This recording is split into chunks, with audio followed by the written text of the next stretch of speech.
Ma mission TV, le miroir du monde. Mais batu baso ba pete so ya koko abeli mutu bongo na sali pe ko mabongo. Batu baso e bate. Na sali pe ko mabongo. Ah, yo ka ete ba mela koko mbongo na libanga. Oh. Mais ya koko to ba pesi ba mbongo na bango akende pa kofi ba boaka eh. Oui.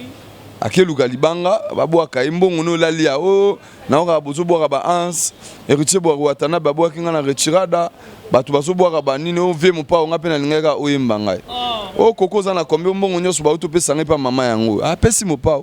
Zela libanga ya kokwa yo karate. Ton album e bimia memeli kofi CD. O vieux. Nazo betela yo mangam. O vieux lo bagi ke na pesa ko mbongo nango boaka ngai. Kofi abiseke yo zo ka bantembo bien te chantembo mère alia. Tango bato nyonso bakendaka likolo bango nyonso bayembaka boye kokodioko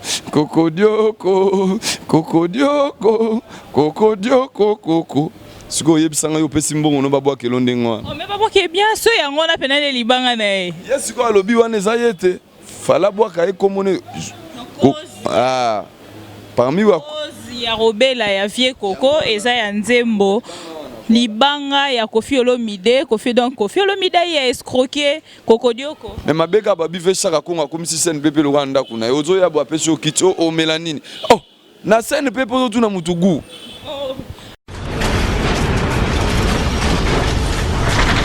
Ma mission TV, le miroir du monde.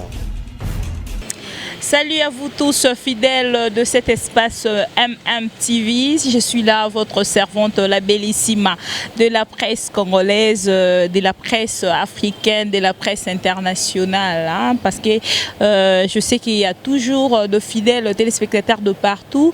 Au Bazalara toujours branché pour Rolanda Espace Oyo. Avec moi, votre ami, votre star.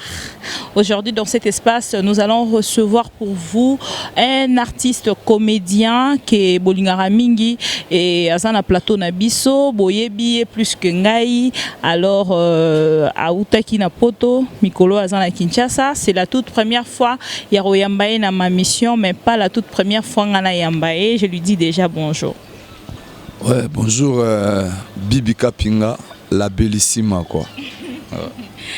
Ans Luzolo toyambio na kati ya MMTV et ba téléspectateurs nyonso ya poto de partout en fait hein y Afrique parce que na mona dernièrement bat musu na Benin ba komela biso et na Kenya ba Hollanda biso na ngani ngaso na bina Kenya ba Hollanda biso na luki komba mutu mo bwina tikiana ba Hollanda biso na Suisse et pas vie na ngai Capita Lucia la ya Baleki ya Christian Vemba ya Clarisse Mafuta Motema ya Batou, il y a papa Christian, maman Chantal Vemba, Aza Bongo na Suisse, Bazolanda biso vraiment de partout.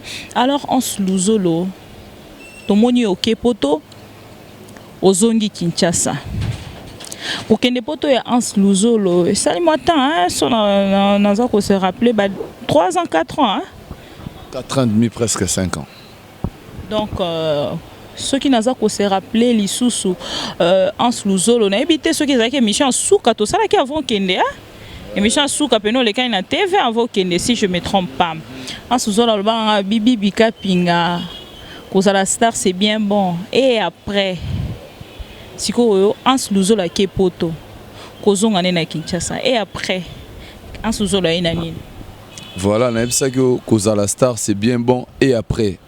Parce que bato belé basala ba succès na bamboko yo lobi nango ekomi abeli bato bakomo leka na télévision oh mutu entel azobela to sanctionner mbonga ke l'hôpital mutu entel azobela to sala boye to mema na mikili to mema na Afrique du Sud basalisa ye to mona ba papa na biso belé ba kidi anfuka bakufa bato belé bakufa parce que c'est bien bon sala musala to sala musala toujours bénéficier na nini tozo gagner nini lobby tozo bongisa nini pona bana na biso yango biso en tant que babouliste to vandaki to boulé to biti c'est bien bon to le kabat babé la biso na banzela article tozo li artiste wana ba shege mbabé là bon article zo monde c'est bien bon babé leli mais lobby nango bibi succès c'est bon bongo lobby so lelo komelinga o na zu problème so lelo na beli so lelo zo simba susuti na osuka wapi yango moni attend que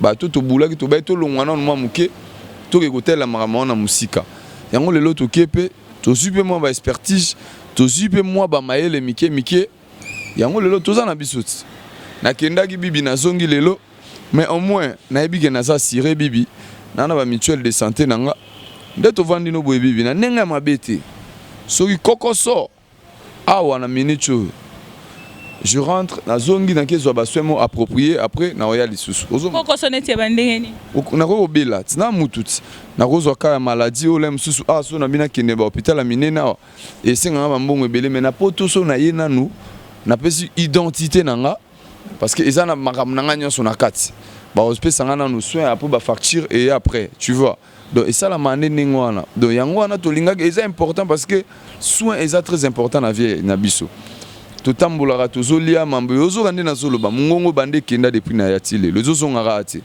c'est dit à quoi bon na ebité na soto na whisky surtout kela kité rozo na kinotika kala ngasi ko yebinga ko c'est social voilà yo kuto yebinga déjà mambo ba whisky longolanga na makambo wana oyebinga tout ça no mission moni moi j'ai été dans mon panzi donc nga kuto bosa na makambo wana pour nazaka na makambo wana ti frère Hans enquête oui ozomona nga ba whisky kuto rien nga na mutaji mais air moko sope ya moi ba bébé kara c'est bon mais nazate que trop focalisé sur ça et loko nazongi nango isa plus tout ça peut moi maele tout ça linga peto chango en exercice quoi en plus vous nazongi c'est sous combo bibi na Kinshasa to vandi sa idéologie ba to baby ancien wana na poto kolobati mais na bunga ki après beaucoup de temps ba mona nga esouté mais ba ndo mona nga na ba théâtre kala il fallait na ya na tourner les sous bat bazongela habitude de hôtel nga do parmi ba raison nga yango wana na visite familiale maman na bandi onanga nyoso na mona bango donc voilà.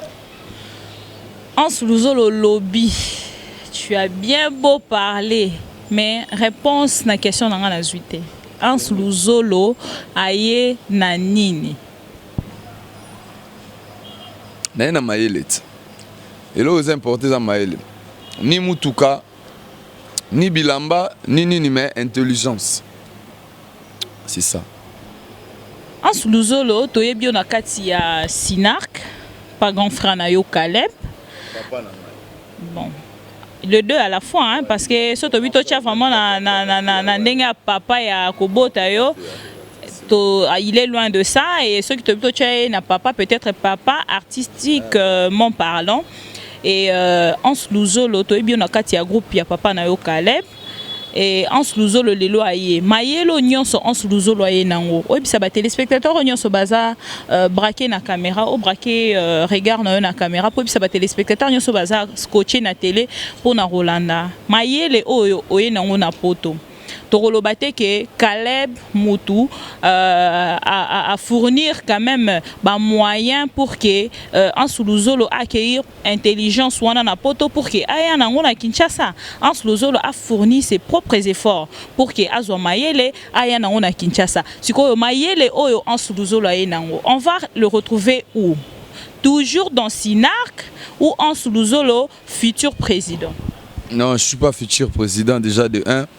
Nga batu babenganga déjà président mais naza présidente mais je suis toujours acteur à groupe Sinark ti lelo pe na tourner na bango film ba sala mayele nanga bomo nango partout na oleka ba groupe nyoso na oleka na olaksa mayele nanga partout c'est-à-dire na groupe à présent avec la duchesse na olaksa mayele nanga soki ducha benginga na olaksa mayele soki ve nanga po na Sinark ndaku nanga parce que je reste toujours acteur à groupe Sinark jusqu'au preuve du contraire kuna pe na tourner bango ba mona pe ka intelligence na. Est-ce que avant Hans Luzolo a roké copé cette intelligence na eka boye na ba groupe nyoso place à roleka ou aujourd'hui na ndenge tone koze la maïla na olinga kité otika ngona na exclusivité et pas ya président na yo Caleb? Bien sûr parce que bango ba en exclusivité parce que naza acteur principal na film auto sala bat ba mo nango na chaîne na RTGA tu vois donc kuna ba place monsieur Zara na opé Sarah Elengi mais kuna ndevuma pas muto kuna za ma place na vandisi idéologie makambu zande kuna vous comprenez donc voilà donc maëlle mes années na Sinark ming donc voilà parce que ça est confusion bato belé ba monio Hans Luzolo ye niveau lequel il na ba télévision vraiment to sentir que Hans Luzolo présent. Tu as vu déjà que artiste nyonso azalaka soki esa moni elongi ya poto amesani na poto avandi na poto alie na barestaurant poto azwi mwasi na poto abali na poto aboti na poto ekomaka mpe rare omona moto awuti azongi kaka na ndako na ye wana mingimingi ata na baartiste ya musicien tomonaka alongwaki akieyere azongi alongwe mbala moko apesi tout jeune d'Afrique mbote papa tutu asali nga surprise na moni nga nazomela mawa nzoka nde pa vandaka non ezaka mamundo ozoba mwasi na poto te nini te biso tokendaka po tovandisa idéologie tobongisa avenir ya bana ozo comprendre monyango pa Duchesse azalaki pas Caleb era akei poto kozonga na ye awa Duchesse président. Mais est-ce que Duchesse quoi comme président est-ce qu'on appelle Luzolo fona yo na as Luzolo yo na Duchesse bozalaka déjà le rôle là soso na liki na ye siko tant que asale lo rande ngwana conseil na ezala netini ngala encourageaki ye na bikitoko sala mouvement mais ngasko naza prêt à sala mouvement featuring obino mbale bozalaka nango ko ka ko pese conseil ande na ebsaki ye le roi aza président makambo simbeli na ye asala mouvement bamasa tu baza na mouvement na pesa bango courage mais nga naza leader mais sans mouvement musicien sans podium vous comprenez nga naza na bongo yo moko ndenge ozomonela ye depuis abandaki na chaîne moko de la place akomi na niveau moko boye ekatanaki sikoyo toyebi te rupture noana esalamaki mpona nini toyebi te siko yo mo ere ozomona évolution na ye depuis alongwe conseil nini okopesa ye ozocontinue nga na makambo ya évolution ya Duchesse bibi faut kende Duchesse azalaka loge na matete asina contrat na edingo alala na flat mosusu te nga kutu ana na deuxième na bandaki troisième kutu to bandaki GB bandal to succès yo za proche na ye za nenga polémique te ons yo za proche na ye donc soto to za besoin oyeba ya Duchesse soto za na yo déjà to ye bien apesa ke siko conseil na bisi master lokwa yo sali groupe na Kinshasa salare fort na poto zalaka mukie na kini ozala mingi abina nga yo kelinga prévaner Duchesse auti azalaki na kini azongi poto parce que ba recommandaki 6 semaines ake sala ba formation kuna azonga sala ba formation étant silisi dimanche passé azalaki donc ça fait au moins une semaine et quelques jours depuis Duchesse azongi donc a komisko à cheval entre Kinshasa Bruxelles tu vois na Belgique ya za na Liège na Bruxelles a komisko à cheval mais nga sikoyo nazana ngai na mouvement te mais na komisko pa cheval pour nazoluka musala na musala de nature tu aimes bien parler français. Alors, j'aimerais faire plaisir à tous ces téléspectateurs fidèles de cet espace de continuer l'émission en français et ça la bango bien. Parce qu'il y a un grand frère, tu vois ça na plateau pardon s'il te plaît. Bazalara na Congo, batala rabiso na en ligne donc non c'est les promotions fêlées. Tara tona un Luzolo mona bango, omoni bango ebisi bango, bachambongo, yo artiste. Ça la comme na Kinshasa. Tous les téléspectateurs fidèles il y a espace oyo baolinga to sur le mki en français parce que vous avez parmi artistes musiciens oyo artiste pardon s'il vous plaît artiste comédien pardon artiste comédien vous avez parmi comédien na biso baloba quand même na ba moi français to français. Maman, j'habite où on prépare les français. Et si ka balamba français na place ngana vanda oyo la ngana tongo bana bazolanda papa de buta baloba tu es là na bi oui tu manges na bi je mange pas. Ozomona kuna na ebisa yo bibi atolobi journée wana roloba français te mo roloba omona ka facteur ay quoi c'est monsieur Luzolo na bi oui tiens au facture en bas il faut quitter kaka pardon tiens au facture ba facture ena si donc kuna la mikili atoloba loba français te roloba kaka tu vois obima na nzela bo mutatunyo monsieur je cherche comment faire pour aller à Clémenceau au sentir ton hein. Je peux faire comment pour aller à Clémenceau? Bah Clémenceau on est dans le rôle de tout le monde comment avec Kimbantseke. Tu comprends ce que je veux dire? Donc et ça français c'est ma habitude. Voilà donc il y a un grand frère à moi en la Suisse, Orlando Bisso Christian Vema. En fait, grand frère nanga na posarae de temps en temps et question Yoroé Barara vient nanga ibotika biso depuis na Kinshasa. Bokoma na poto. Ce qu'on a poto kuna bosala kanini. Neti Luzolo boy, comédien, ake poto, asali 4 ans. Bon, vraiment, na habité, hein, na réseaux sociaux, na ebité na ba plateforme en ligne vraiment na mona ki o lisusu mingi te en scène quoi. Ans Luzolo akoma ko sala nini? Ans Luzolo na poto au sala nini? Ata yo te na poto mobete na hali solo bato bazalaka na poto o ba faire rêver peut-être ba film mususu na Kinshasa. Ba sala vraiment nini? Biso bata poto tozana ba secret na biso ya biso. Banano ya yo moko nanu. Na tuna ya batu nyonso te batu nyonso ya après. Ans Luzolo na poto asala nini? Nga bato nyonso ba bitu tozana na poto. Nga na zonga ma classe ndeza. Papa il va à l'école. Na foute là. Maman oh classe na poto bangonde kutunde bazo futa yo tuna kite. Kasi on to na nyoso poto ye ba biso na toke poto te ah. Nazo apprendre yo nga na zonga la classe mais ce qu'on nazo tanga parce que moi j'aime tu vois na linga bâtiment trop la construction nazo artiste. Na linga ngamo un jour na tongi vraiment na sali plan na nga ya ndaku na nga c'est ça ce que je fais à l'école. Tu vois je fais du bâtiment maçonnerie plaquiste coffrage babilo wana tout ya on atangela na classe. So fon nanga ezaka nanga ngela ngo pe toko ozwi initiative awa tie na zibu lokwa na banda olingango na ketangela ngo na poto so na zwi fon nanga omona ma ndenge na osala babiloko wana tout ça yango ni natangela ngo na classe pona ya boye normalement na zena na classe na uta ko lokwa na zo to moi congé fallait na banango dans 2 mois mais lokwa bika na mikilesenga ke moi na fallait bacha mwana na crèche maman na yo ki musala nga pe na yo ki classe mais lokwa crèche moi ne bando mona na te école na nga ba permettre nga nazo 3 mois au la moi na crèche après nazo yang moni na profiter na ye donné nazo biso mois prochain je rentre à l'école na kinama de 9h à 17h de 9h à 17h chaque jour parce que naza parmi ba comédien OK na mikili nazo pe diplôme na ndenge ya mutu avant na ya bazo na ndenge ni te mutu mso akoki ni pa la nini mamba classe te. En plus, oso imaginer que na poto basala nga remise à niveau en mathématiques intense. Tu t'imagines son abiso nga ndikono na zwaki 66% sur 100. Faut betelanga maboko. Bosombelanga boma mama. Boma mama ndeni. Nazo kanga ga no pe na milan on na biso tout jeune azana.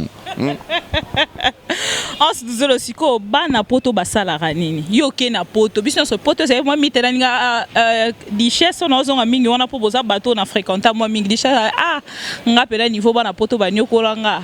Oyebo ezala la réception. Non kita oye depuis 9h à kiti pe 14h. Siko bino bato bokomi kuna mit wana ezala nini? Basala nini? Tunaye Laurent na changé hotel lobby. Abisinga lobby batu msuba ki 18h ba msuba longo yana ba 2h. Le mal na biso ba congolais to benga kate. Yo ki kage artiste za kuno yeka briske. Na biso bazo lela. Akuti ba msuba lali na ba kitsa ba réception. Le problème c'est quoi? Na poto misala eza misala ezebele. Belé au sakanati. Batu msusu bana misala. C'est très spécial par rapport à obiso to salara awa Tony. Eza spécial te mais eza ce plus avantageux que bino bosala parce que ngane na boso na osala musala na poto l'état zozo a charge na ngai ne na koti na musala soki na zoki awa na musala l'état mutaro futa ngo so na zu problème na musala l'état mutaro futa en plus na poto ba futa batu par air. Ozo moneti masalanga na profiter na PC mbote Rosar Kanza lieli artiste musicien munene mena ndenge pe ya kulu demba à travailler. So na biso ke masa wana par air azora 15 €. Yebisanga sikoyo bibi soki na sali tika musique. Non azo salara azo combiner so na sali sikoyo 10 heures par jour na jour moko na sali 10 heures je gagne combien? 150 € par jour. Na un mois ça fait combien? Tu vois ce que je veux dire? Donc misala poto eza bien eza plus avantageux que misala misusu. Ah wande sko so ozu poste non ya makasi ai wana kitoko. Zomona mais ba boulot kuna eza avantage ebele. Moi ça que so boye boko ma mythe.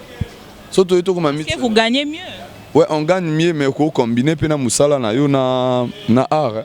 Et on a dit on ça que so boko mi na Kinshasa, boko mi mythe c'est-à-dire rare ya romo na bino, comment na bino na ba audience, comment na bino na ba appel ainsi de suite. Non, c'est pas du tout ça. Tout ça na biso mais to mela marape er moi muke parce que mo biga Congo ndenge évolue. So okepe na mikili il faut s'adapter. Vous comprenez, il faut s'intégrer ou s'adapter na idéologie ndenge poto tambola pour marambe kende bien. Poto est facile? Très difficile. Nani ni côté nini? Ngana conseiller ba jeune so au vandi sa idéologie vandi sa indusa awa continuer. parce que poto eza facilité parce que moi na mikili eloko liboso pesa mutu valeur na mikili faut vendre ça non mangwele so mangwele wana kozwa ngo lelo lobise yo zwango déjà et koko beta ngala zwa biloko wana tinga déjà na longwa makambo wana ngala longwa makambo wana ndo moningo vandi na ngabo so saka na simi na loboko to keso wapi mangwele zani les documents na biso ba to va na Kinshasa mangwele zani documents yo zwa déjà nga longola nga na makambo wana na lobela makambo wana ti longola nga na makambo wana depuis Diego Cao depuis 1900 Stalin yo mona poto ya quand en sous kasi on a zo banoso na bi depuis kala c'est que kala ti bana na kindati combien de déceptions dans la vie na poto rekomi combien de pour ça à 4 ans malamoko se retrouve aux mois si à vie misusu to yebi na tanga te pour le basuso bibi otangi tout ça et tout bon après camarade na dichesse style là se retrouver te mais OK 4 ans on se retrouver combien de déceptions avez-vous trouvé moi sa vie là dans la vie il y a toujours les hauts et les bas dichesse ça bien la femme na pour ton information mais peut-être ngani non lobela ngoli susu te ndando lobela kala dichesse peut-être ngani na bimisi na miso mokili ba mona ke o ngana linginde ye mais il pas dans la vie nae on a été toujours déçus biso peso combien de fois moi je dirais pendant mon passage en Europe na rolo ba combien de fois parce que Bible ngomore lobby ce qui est passé ne considérez pas ce qui est passé oh il est les cas voyons tout à la haut et tout ça na ngosiko pour na ka massa na Mike ala moi si kitoko mais il y aura un moment à officialiser on a ninga ba famille et bima pe ninga na sala parce que basala mam na sentiment te muninga sali pour le bolanda ngata on a sala ki on a la ndem mututé ezaki loko na ndo bana mutu nanga je finirai par honorer so lobi bongo bato ba quand on dirait oh non na lobi bongo pona yo obali ya ngona pe na kena sa soki ans luzolo dichesse quand même akende poto liboso na yo to rolo bateke dichesse akende ki poto liboso na yo ans ndenga kezaka alandisi dichesse alandisi était mais azama salanga toujours ba projet na biso toujours sala to betela ote oyoka fimbu tango robetama oyoka masa duche kapanga pe makambo zoya toza bato ebele makambo eza minene bato tu bazobala tobaki 2017 biso tu ba masa to vanda boye to kumbani na ba mère tout na bango Kinshasa to yiko sa mam na biso tout le monde en couple ba masa nanga tout na bisaki bango tout le monde en couple na bana to y voyage il y a usage à faux couple non on se marie pour la vie hein, maman so bali moi sinon c'est pour toute la vie exactement les lobibo kabwana non tu vois faut buvanda ça ma idéologie atanga bomba image to ça rassemble c'est bomba image te bala bongo la poto ça ebele ouais pourquoi pas ngasko na tambola mana effigie ya femme même na chombo même na maman na ebi oyo ebi ouais moi je suis comme ça je dis clair naza na moi sinanga do yebake naza na moi sinanga donc to nyonso boko luka ans luzolo pour l'instant ans luzolo lobby lisusu te o nyonso boko luka e pour l'instant ans luzolo ana moi sinae ba yebi na bango so ko accepter pe bango quand même ko accepter bana boya ba ya kututé boyela ba yepete c'est le ba bokolekela banda lunga tokanga bakoleka wapi koto déjà le cœur est bouclé ntima eza la mère moko. Parce que nous parlons au lobby déjà français, en Slouzol aujourd'hui, Saï, candidat unique. En Slouzol pour, contre.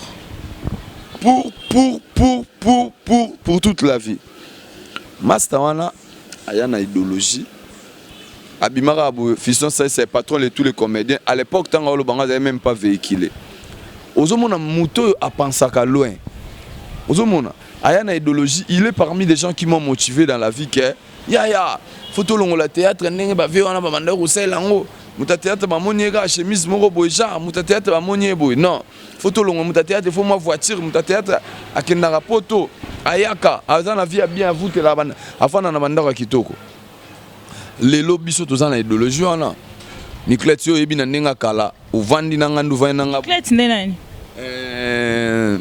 Bibi Maman Olanda biso hein dans autre solana Niclet lelo tout à l'heure ozo kamba Bibi yo yebi na ndenga kala ezale maboye ndovandi nanga boye idéologie boye na ndenge mama amba kala ya théâtre ezaki ndengo wana ti mais ba vie ba sali ebele mais biso pe toye na idéologie toye na ke muta théâtre za muta nzala te muta théâtre so moni aza garçon mora propre muta théâtre ki na rapoto ayaka muta théâtre aza na vie pe ya bien awa pe na Kinshasa tu vois.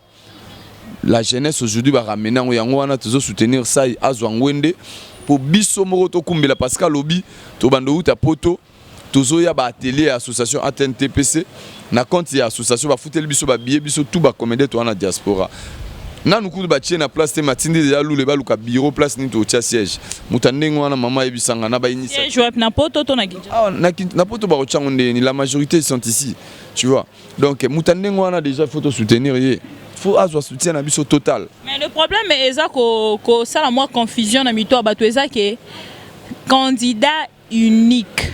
Parce que ceux qui peuvent soutenir net homofortis Elika garçon il y a slim caméraman à slim monteur à slim designer à slim. Toro luka business to soutenir yé. Mais entre temps bino pe boluka bo chat quand même ba candidature na bino boza ba jeune lokola bango bino boza na initiative a bongo te foraye. On a vendu sous ah tiens.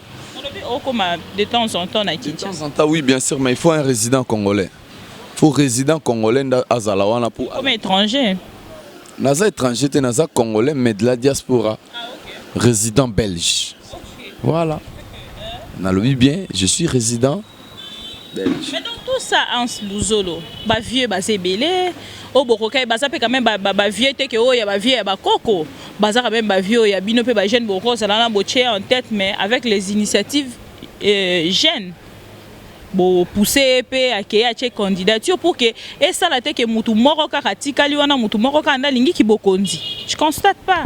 Bon ba vieux ba za na bango. Mais bah vieux tout ça en plus na comité des sages CNC so CNSA bon dans na comité des sages bah jeune de to kumbeli sko idéologie to kumbeli ngwende po to za na expertise to za na idéologie moi loko pezali tu comprends ce que je veux dire donc voilà dans tout ça en Luzolo tozo qui est déjà pour que to si dit sa émission à lelo mais en stangena loba R yomoko vandi oyebi RDC bien oyebi pe ba tu ndenge ba vivra na kata RDC omoni ndenge ba biloko o ya artiste musicien basala ki ba nani sokoda ba makamnyo so ya artiste musicien déjà et si maranango te ya bino moko pe ba comédien bo sala et si mbate o yonde cette fois-ci vous pensez vraiment que si en fait o eza les associations existent depuis la nuit des temps. Les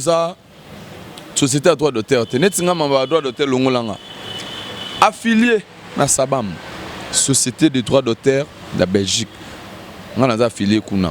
Mais il y a des associations qui ont réuni des acteurs, des groupes. Donc il existe depuis la nuit des temps. Mais il marche en été, c'est ça le problème. Non, il marche en haut. Moutazaki, ce que le président Masumu, il y a un autre relève parce que il faut quand les choses ne marchent pas, il faut changer, tu vois. Vous allez l'obliger. On l'oblige pas, mais c'est comme ça. Il y a les combattants, il y a le roi présidence. 5 ans, mutumso à côté na France kuna na mboka mon ami Christian Kinois na PC ba bon séjour na Kinazawa ba trésor mbombo Keni West ba Jomo Dango bazawa ba biso ba tuzana ba kuna na PC ba bon Niki Mat Bato France, Christian qui nous a président comme Macron. 5 ans. Et là, le roi Abisokuna, il y a le roi président. Mais ça, on est déjà dans la constitution. Maintenant, est-ce qu'il y a un règlement d'ordre intérieur? Qui déjà un délai, il y a président. Donc en fait, le roi président a vie, tu vois. Mais quand les choses ont changé directement, qui a changé? Entre les artistes et comédiens, moi j'habite plus ici, maman. Il faut aller poser ces questions à Loulé. Mais tu peux quand même avoir l'idée. Je ne vais pas avoir l'idée parce que ça va me taper aux nerfs.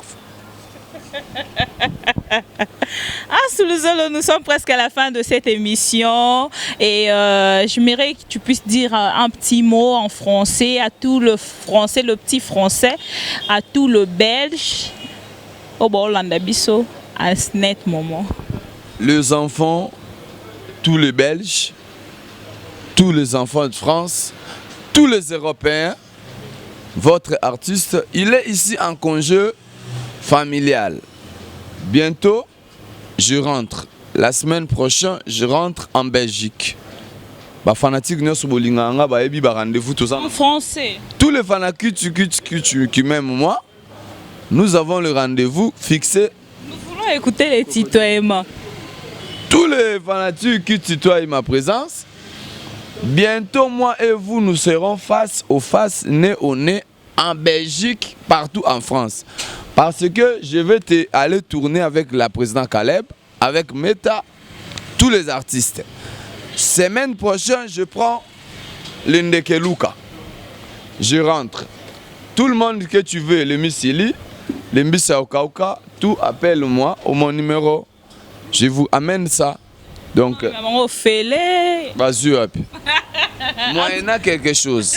Asuzolo.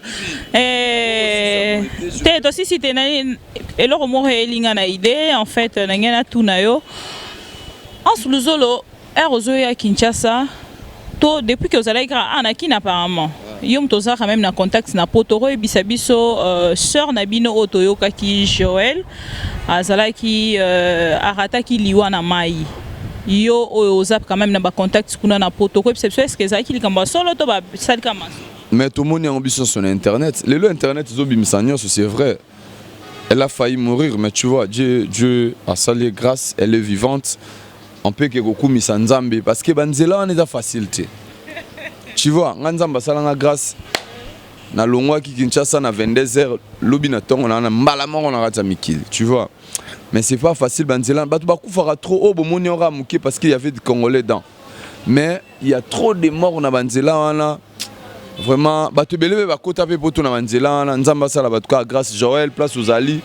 Faut vraiment faut commencer les nzambe sérieux. Ah oui, face à l'anzambe pour na maramo nzamba salele ngana sala nzambe bibi parce que na peu de temps on avait na poto nzamba salele eleki maele na tu vois ce que je veux dire parce que ba projet na ngana na ngolelo c'est réalisable ozomona ba projet monsieur comment le passer le loto okene na maramo susu Joël fa akumisa nzambe pour babiki ba mi balé na fimora camerounais j'avais vu les images les a facilité to compatir na ba famille tout na leg na biso orgazi na Suisse, à Koufele, na épée na Marambo, vraiment mes condoléances, ma sœur, c'est Dieu qui donne et c'est lui qui reprend. Donc on est de cœur avec vous. Tu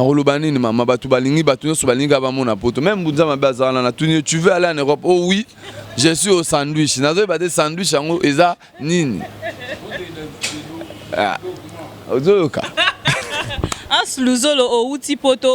Pendant que vous avez Katia, moi ma balé et c'est passé, il y a la santé. Grand frère Nabino Mbali Osombo, ça qui accident. Ouais, grand frère Nabino ça qui accident et puis grand frère Nabino Moussousou Kokodioko. Tu peux dire un mot? Bon, Vembalio, netinga na kosotego. Bibi na banga ba moto ana fort. Même quand j'étais ici, ils a pas sur mon moto, Vembalo azaki na moto, mutamutu kanda longoli bango et kati vieux même misapi. Moi j'étais à l'hôpital, hein, tourné dans l'hôpital na mambima tourné au talae. Et ça lenga pas parce que j'étais avec le vieux à côté dans hôtel place na zangi. Après quelques jours non ramamba bongo ça lenga passe. Yango nga vraiment ba moto na habité Kinshasa komi Abuja Tony ole kaka abudo embouteillage ba moto. Quand il y avait Coco, Natala qui on a internet avant na ya président ça est déjà qui est en charge. Mais peut-être samedi, na okinduta la na CNPP. Mais ma beka babi ve chaka konga comme si CNPP le Rwanda kuna. Ozo ya bo apesi o kiti o melanine. Oh, na CNPP po tu na mutugu. Aso sunga bino ba comédien boza sur place te. Ya za artiste à danger. Siko yebisanga. Bino boza de temps en temps te. Mais batu baso ba pete so ya kokwa abeli mutu bongo na sali pe ko mabongo. Batu baso e baté. Na sali pe ko mabongo. Ah, yo kaite ba mila ko kombongo na libanga. Mais ya ko tomba pesi ba mambongo na bango akende pa kofi ba boaka eh. Oui. Akeluka libanga ba boaka imbongo no lalia o na oka bozo boaka ba ans héritier boaka watana ba boaka kinga na retirada batu baso boaka ba nini o ve mo pa nga pe na lingaka o yembanga.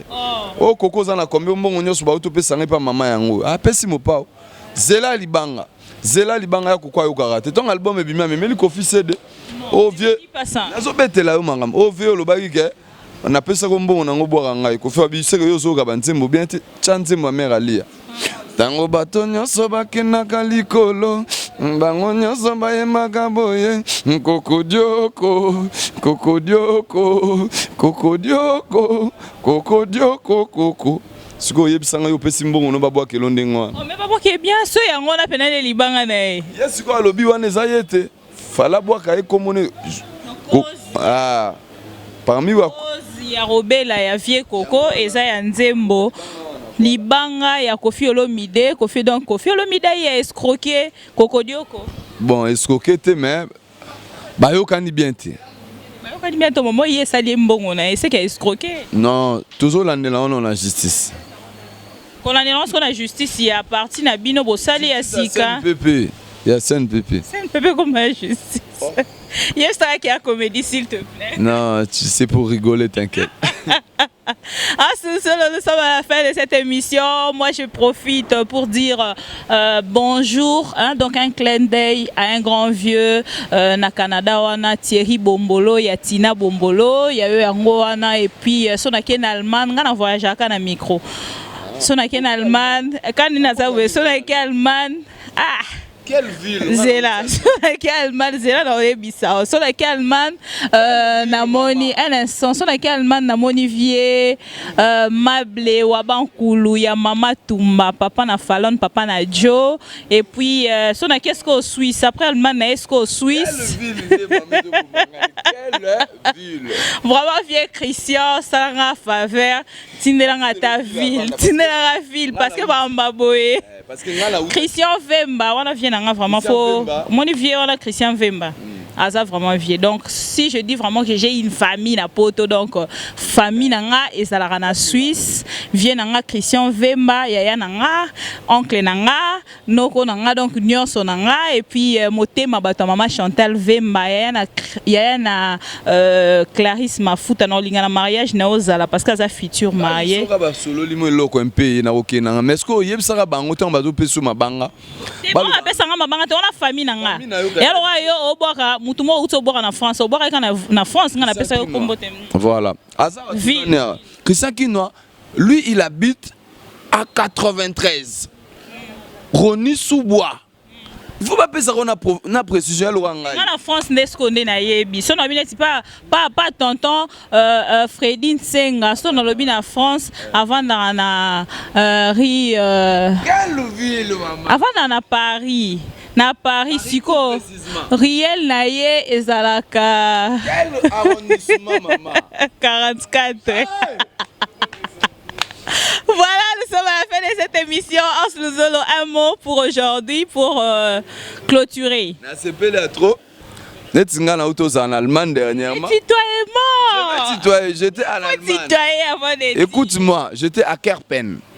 Si le logo n'a pas ça wana mambongo nangako nzamba pambola le roi ngana déplacer. Faut essayer yo quand tu signes les contrats en Luzolo maramso ezo boma batata na marambo ba comédie wana. Oui, je ne prends pas sa part parce que na ebiete na likana na soulever peloko parce que to moni bato belé le loso qui accueilli quelque part à travailler na muto alongwenda komi koloba mabe akomi koloba avant d'aller, avant de prendre le contrat, avant de finaliser.